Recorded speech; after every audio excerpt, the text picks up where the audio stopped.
Students, last video तक हम लोगों ने economic activities and non economic activities जो है वो डिस्कस किया था डिटेल में। आज इस वीडियो में हम लोग इकोनॉमिक्स से रिलेटेड जो छोटे छोटे से टर्म्स हैं जिनका हम अक्सर इस्तेमाल करते रहते हैं अलग अलग डेफिनेशंस में या अलग अलग तरह की चीजों को एक्सप्लेन करने में, उनको एक्सप्लेन कर लेते हैं, मतलब उनको थोड़ा समझ लेते हैं, उनके डेफिनेशन से थोड़ा बहुत हम जानते हैं इनके बारे में, प्रॉपर थोड़ा सा डेफिनेशन से हम इनको देख लेते हैं एंड देन फिर अगली वीडियो से हम लोग स्टैटिस्टिक्स फॉर इकोनॉमिक्स को स्टार्ट करेंगे। ठीक है, तो चलो आज देख लेते हैं। सबसे पहले आप जान लो कि प्रोड्यूसर किसे कहते हैं। ठीक है, प्रोड्यूसर कौन है? देखो हम सबको पता है प्रोड्यूसर वो व्यक्ति है जो गुड्स एंड सर्विसेज को प्रोड्यूस करते हैं, जो भी गुड्स एंड सर्विसेज को बनाते हैं और बनाने के बाद उनको वो मार्केट में बेचते हैं। तो producer is a person who produces and sells, वो व्यक्ति जो प्रोड्यूस करते हैं मतलब उत्पादित करते हैं और बेचते हैं क्या? तो गुड्स एंड सर्विसेज को with the aim of earning profit. बस दो बातें जाननी है आपको प्रोड्यूसर के बारे में, आगे बहुत सारी चीजों में रिपीट करेंगे। 12th में तो बिल्कुल बेस ही है प्रोड्यूसर, कंज्यूमर, बस इसी पे पूरा का पूरा 12th का सिलेबस बेस्ड है। तो थोड़ा बहुत हम अभी समझ लेते हैं कि प्रोड्यूसर का क्या मतलब हो गया। तो देखो बच्चों, प्रोड्यूसर वो व्यक्ति है जो प्रोड्यूस करते हैं और बेचते हैं गुड्स एंड सर्विसेज को, और वो ऐसा काम क्यों करते हैं? तो उनका एम जो है, उनका ऑब्जेक्टिव जो है वो है अर्निंग प्रॉफिट, उनको प्रॉफिट अर्न करना है। और यहाँ पे आप नॉर्मल प्रॉफिट मत समझिएगा, किसी भी व्यक्ति को कोई भी चीज चाहिए तो वो मिनिमम थोड़ी सी से मन नहीं भरता, मैक्सिमम चाहिए। तो प्रोड्यूसर जो भी काम कर रहे होते हैं वो मैक्सिमम प्रॉफिट को अर्न करने के लिए करते हैं। तो उनका एम जो है वो अर्निंग प्रॉफिट होता है, जिसमें वो मैक्सिमम प्रॉफिट अचीव करने की कोशिश करते हैं। तो सिंपल एक लाइन में याद रखिएगा, a person who produces and sells goods and services with the aim of earning profit is called producer. Simple. Next जो है टर्म वो है कंज्यूमर। क्योंकि प्रोड्यूसर है तो कंज्यूमर भी होंगे जरूर, गुड्स एंड सर्विसेज बन रहे हैं भाई, तो उसको कंज्यूम करने के लिए कोई तो चाहिए। तो जो भी गुड्स एंड सर्विसेज को प्रोड्यूसर ने प्रोड्यूस किया है उसको जो भी व्यक्ति कंज्यूम करे उसे कंज्यूमर कहेंगे। देखो, consumer is a person who consume goods and services to satisfy his wants. Consumer उस व्यक्ति को कहेंगे, हर वो व्यक्ति कंज्यूमर होगा जो गुड्स एंड सर्विसेज को कंज्यूम करेगा, जो गुड्स एंड सर्विसेज का इस्तेमाल करेंगे, यूज करेंगे। क्यों? तो अपने वांट्स को, अपनी जरूरतों को, अपनी इच्छाओं को सेटिस्फाई करने के लिए। कंज्यूमर गुड्स एंड सर्विसेज क्यों खरीदते हैं? आप और मैं बाजार से बहुत अलग अलग तरह के गुड्स एंड सर्विसेज लाते हैं, सस्ते से लेकर महंगे से महंगी चीजें खरीदते हैं। क्यों? तो सिर्फ एक एम है कि हमारी जो इच्छा है हम उसे पूरा करना चाहते हैं, सेटिस्फाई करना चाहते हैं। तो ऐसा करने के लिए जो भी व्यक्ति गुड्स एंड सर्विसेज को कंज्यूम करे उसे भाई कंज्यूमर कहेंगे। सिंपल।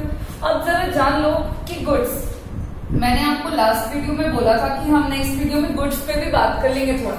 ये जो गुड्स है मतलब हो गया वस्तु, कमोडिटीज जिनको हम कहते हैं। तो ये जो कमोडिटीज है ये कितने टाइप का होगा? ऐसे तो बहुत टाइप है।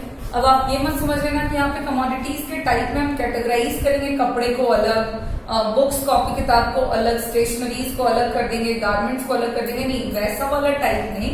इकोनॉमिक्स में हम गुड्स कितने टाइप का देखते हैं, ठीक है, कितने टाइप के गुड्स को कैटेगराइज करते हैं। तो देयर आर 2 कैटेगरीज या 2 टाइप्स ऑफ गुड्स जिनमें हम वस्तुओं को बांट रहे हैं।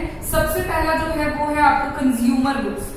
पहला टाइप ऑफ जो गुड्स होता है वो कंज्यूमर गुड्स होता है, और दूसरा टाइप ऑफ गुड जो है उसे हम कैपिटल गुड्स कहते हैं। इसका भी इस्तेमाल आगे हम बहुत बार करेंगे कि कंज्यूमर गुड्स से रिलेटेड बातें करेंगे, कैपिटल गुड्स से रिलेटेड बातें करेंगे। तो आप यहाँ पे समझ लो अच्छे से, ताकि आगे की जो थ्योरीज है वो हमको इजिली समझ में आ जाए। तो कंज्यूमर गुड्स हम किसको कहते हैं वो समझ लीजिए। देखो, इससे पहले डेफिनेशन बताऊं, नाम से समझ लो, कुछ नहीं है, बिल्कुल सिंपल।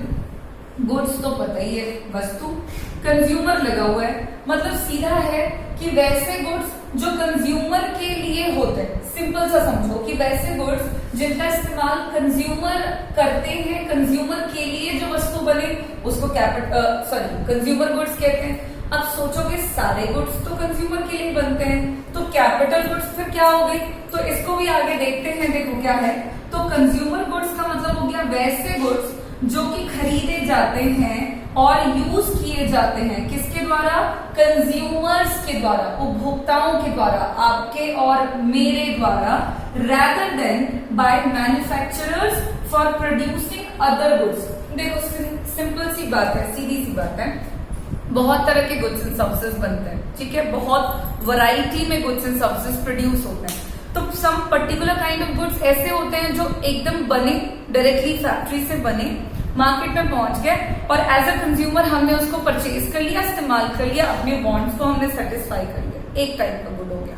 देखो दूसरे टाइप का भी गुड होता है जो फैक्ट्री में बना, किसी भी इंडस्ट्री में प्रोड्यूस हुआ, लेकिन वो मार्केट नहीं पहुंचा, मतलब मार्केट पहुंचा लेकिन उसको कंज्यूमर ने नहीं खरीदा, बल्कि उसको मैन्युफैक्चरर्स यानी कि प्रोड्यूसर्स ने खरीदा है, उसको बिजनेसमैन ने खरीदा है। और बिजनेसमैन क्यों खरीद रहे हैं उस तरह के गुड्स को? तो कुछ ऐसे भी गुड्स होते हैं जो एक जगह पे बन रहे हैं और फिर से उनका इस्तेमाल किया जाएगा किसी दूसरी फैक्ट्री में, किसी दूसरी इंडस्ट्री में अनदर टाइप के गुड्स एंड सर्विसेज को बनाने के लिए।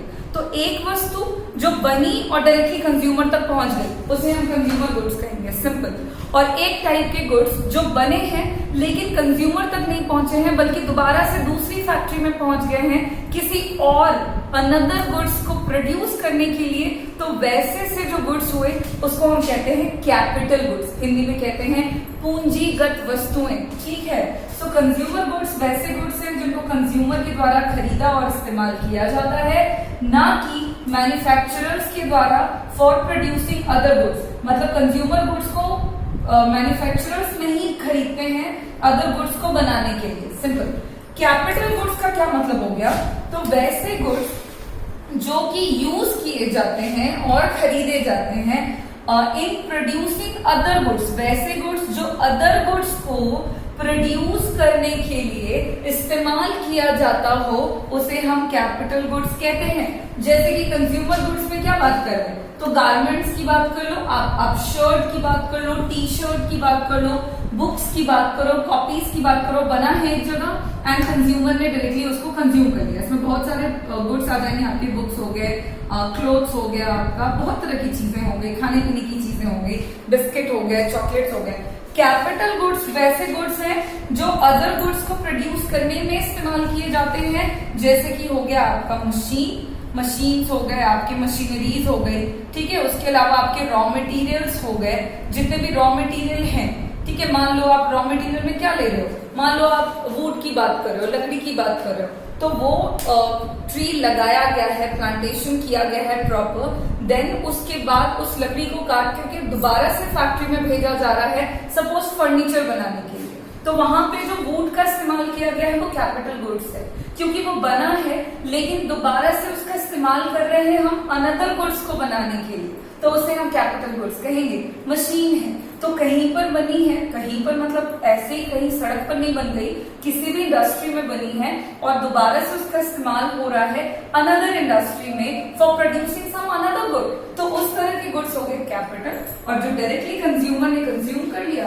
उसे कहेंगे कंज्यूमर गुड्स, ठीक है। उसके अलावा एक टर्म और इस्तेमाल किया जाता है, समझ लो आप, यहाँ पर आप सुनोगे आगे, फ्री गुड्स कहते हैं, ठीक है। और एक और टाइप ऑफ गुड्स है इकोनॉमिक गुड भी कहते हैं, ठीक है। एक और टाइप है, आपको जहां कहीं पे भी फ्री गुड्स देखने को मिले और इकोनॉमिक गुड, तो क्या मतलब हो गया? तो सिंपल, इकोनॉमिक गुड्स आपके वैसे गुड्स हो गए जो मनी के टर्म्स में ट्रांजैक्ट होते हैं, ठीक है। मतलब जो पैसे के टर्म्स में खरीदे और बेचे जाएं वैसी वस्तुओं को हम इकोनॉमिक गुड्स कहेंगे।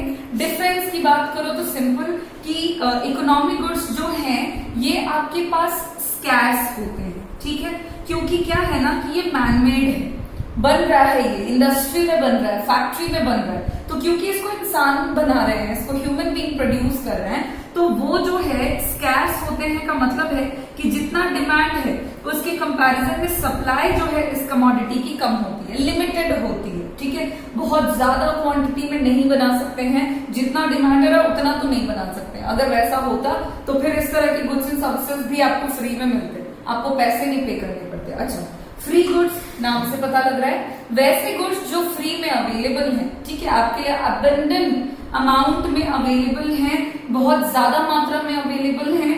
इस तरह के गुड्स को प्राप्त करने के लिए आपको कोई जरूरत नहीं है पे करने की, आपको पैसे पे करने की जरूरत नहीं है, फ्री में अवेलेबल है। फॉर एग्जाम्पल एयर, ठीक है, फॉर एग्जाम्पल सनलाइट, जितनी भी नेचुरल चीजें हैं, वाटर, अब तो खैर कमी हो गई है तो इन सारी चीजों की के लिए भी पैसे पे करने पड़ रहे हैं, बट वैसे ये जो हैं ये आपके फ्री गुड्स हैं। इस तरह के गुड्स जो हैं ये आपके मनी के टर्म्स में ट्रांजैक्ट नहीं होते, और सबसे जरूरी बात है कि ये स्कैर्स नहीं है, ये अबंडेंट अमाउंट में है। वाई? बिकॉज जितना सप्लाई है, डिमांड मतलब कम तो नहीं कहेंगे, लेकिन डिमांड के कंपैरिजन में सप्लाई ठीक ठाक है, ज्यादा है, ठीक है, तो ये स्कैर्स नहीं है। अब सनलाइट है, उसके लिए आपको पैसे नहीं पे करने पड़ते हैं, ठीक है, एयर है, उसके लिए आपको पैसे नहीं पे करने पड़ते हैं, तो वैसे गुड्स हो गए फ्री। और जिन गुड्स के लिए के बदले में हमको पैसा लगे, पैसा देना पड़े, उसे हम इकोनॉमिक गुड्स कहेंगे। चलो, इतनी बेसिक चीजें हमने डिस्कस कर ली हैं। एक और बेसिक चीज है, उसके बाद ये खत्म कर देंगे, ठीक है। देखो, इकोनॉमिक्स जो है, इकोनॉमिक्स की जो स्टडी है उसको दो पार्ट्स में डिवाइड किया जाता है, ठीक है। इकोनॉमिक्स को ना दो पार्ट्स में कैटेगराइज किया गया है, एक है माइक्रो इकोनॉमिक्स और दूसरा है आपका मैक्रो इकोनॉमिक्स। किसे कहेंगे माइक्रो और किसे कहेंगे मैक्रो, तो बहुत ही सिंपल है, एकदम ध्यान से समझो। देखो, इकोनॉमिक्स में अब तक हमने जितनी भी बातें डिस्कस करी है, मैंने आपको बहुत अलग अलग तरह के डेफिनेशंस बताए, एंड देन इकोनॉमिक्स में एक डेफिनेशन मान के चलते हैं, ठीक है। इकोनॉमिक्स एक सब्जेक्ट है, इट इज अ सब्जेक्ट जो कि स्टडी करता है, स्टडी करके आपको बताएगा किस चीज की स्टडी कर रहे हैं हम इकोनॉमिक्स के अंदर। तो इकोनॉमिक्स में हम क्या बात कर रहे हैं कि रिसोर्सेज भाई कम है, वांट्स अनलिमिटेड हैं, कैसे काम करें कि कंज्यूमर को भी मैक्सिमम सेटिस्फैक्शन मिले, प्रोड्यूसर को भी मैक्सिमम प्रॉफिट मिले और सोसाइटी को अभी मैक्सिमम वेलफेयर हो जाए। सो ले देख करके बात जो हो रही है वो इस सब्जेक्ट के अंदर हो रही है about the economic problem. Economics is the study of economic problems, मतलब जहां पे भी हम आर्थिक समस्याओं की का अध्ययन करते हैं उसी विषय को हम अर्थशास्त्र कहते हैं। Simple, economics is the subject in which we studies about the economic problems. अब इकोनॉमिक्स का तो डेफिनेशन पता लग गया, मैंने बोला कि यही जो सब्जेक्ट है ये दो पार्ट्स में डिवाइडेड है, एक है आपका माइक्रो इकोनॉमिक्स और एक है आपका मैक्रो इकोनॉमिक्स। अब माइक्रो और मैक्रो का क्या मतलब है, तो माइक्रो मतलब हो गया आपका छोटा, सूक्ष्म, मैक्रो मतलब होता है आपका बड़ा, एग्रीगेट, जहां पे बात करते हैं। देखो, दोनों जो वर्ड आपको दिख रहे हैं ना, उन दोनों वर्ड में बस एक लेटर का डिफरेंस है। यहाँ पे आई का डिफरेंस है, मतलब आई है, और यहाँ पे ए है, तो जो डिफरेंस है बस उसी को लेके आगे बढ़ो। चलो, कोई एक्स्ट्रा मेहनत नहीं करेंगे हम, जो है हम उसी से पढ़ेंगे। तो इकोनॉमिक्स के बारे में पता लग गया, दो टाइप की स्टडी है, माइक्रो एंड मैक्रो, और दो नए नए वर्ड लेटर मिल गए हमको। अब इस आई से बनता है इंडिविजुअल और इस ए से बनता है एग्रीगेट। बस डेफिनेशन हो गया ओवर। एग्रीगेट का मतलब हो गया टोटल, मतलब समग्र। जब हम सबकी बात करेंगे तो मैक्रो है, जब हम एक इंडिविजुअल की बात करेंगे तो वो माइक्रो है। अब इकोनॉमिक्स एक ऐसा सब्जेक्ट था जिसमें हम इकोनॉमिक प्रॉब्लम्स की स्टडी कर रहे थे। अगर माइक्रो इकोनॉमिक्स की बात करें तो ये वो ब्रांच होगा इकोनॉमिक्स का, ये वो पार्ट होगा इकोनॉमिक्स का जिसमें हम स्टडी करते हैं किसके बारे में, इकोनॉमिक प्रॉब्लम्स के ही बारे में स्टडी करते हैं, बट किस लेवल पर, तो इंडिविजुअल लेवल। ठीक है, यहाँ पे बात करेंगे कि एक व्यक्ति यानी कि एक कंज्यूमर के का डिमांड क्या है, एक प्रोड्यूसर के द्वारा क्या सप्लाई किया जा रहा है। ठीक है, एक कमोडिटी, एक पर्टिकुलर गुड की क्या कीमत है। तो जब भी इस तरह की स्टडी होगी तो वो माइक्रो होगी। और मैक्रो में बात करेंगे तो macro economics is the branch, is that branch of economics in which we study about the economic problems as a whole. ठीक है, एज एन एग्रीगेट, मतलब जहां पे भी टोटल लेवल पे बात करेंगे तो मैक्रो है, इंडिविजुअल लेवल पे बात करेंगे तो माइक्रो है। यहाँ पे बात कर रहे थे एक कंज्यूमर का क्या डिमांड है, कैसे डिमांड बढ़ेगा या घटेगा। मैक्रो में बात करेंगे होल इकोनॉमी का एग्रीगेट डिमांड क्या है, पूरे देश में क्या डिमांड चल रहा है, वो कैसे अफेक्टेड होता है। यहाँ बात करेंगे कि एक इंडिविजुअल व्यक्ति की इनकम क्या है, यहाँ पे बात करेंगे पूरे देश की इनकम क्या है। तो देखो बहुत ही सिंपल, माइक्रो मतलब हो गया इंडिविजुअल, मैक्रो मतलब हो गया एग्रीगेट। अब बस ये डेफिनेशन लिखा है, चलो फटाफट से देख लें। Micro economics is that branch of economics in which we studies economic problems relating to individual economic units, जहां पे इंडिविजुअल इकोनॉमिक यूनिट से रिलेटेड इकोनॉमिक प्रॉब्लम को पढ़ेंगे, उस ब्रांच ऑफ इकोनॉमिक्स को माइक्रो इकोनॉमिक्स कहेंगे। फॉर एग्जाम्पल एक consumer की बात होगी, एक प्रोड्यूसर, एक उत्पादक की बात होगी, ईटीसी बहुत सारी चीजें हो सकती है, एक की बात करेंगे। मैक्रो इकोनॉमिक्स क्या, तो macro economics is that branch of economics which studies economic problems relating to economy as a whole। पूरी इकोनॉमी की जब बात करेंगे तो उसी पूरे इकोनॉमी से रिलेटेड जो इकोनॉमिक प्रॉब्लम्स की स्टडी करेंगे, उस ब्रांच को मैक्रो इकोनॉमिक्स कहेंगे। फॉर एग्जांपल नेशनल इनकम पूरे देश की है, एग्रीगेट डिमांड पूरे देश की मांग, ठीक है, एग्रीगेट सप्लाई पूरे देश की सप्लाई। तो इस तरह से चीजें जो है आपकी माइक्रो एंड मैक्रो में बढ़ जाती हैं, और इसको भी डिटेल करेंगे हम आगे की क्लास में, 12th में आपको डिटेल करना है। फिलहाल हमने बेसिक बहुत सारी बातें समझी हैं, आप इनको ध्यान से समझ लें। ये बिल्कुल बेस है लेकिन इम्पोर्टेंट है, इसलिए मैंने आपको आगे की चीजें समझनी है, नहीं है तो प्लीज आप इनको अच्छे से देख लो। फिर इसके आगे हम लोग स्टैटिस्टिक्स फॉर इकोनॉमिक्स शुरू करेंगे, जो कि हम अगले वीडियो से करेंगे। ठीक है, थैंक यू।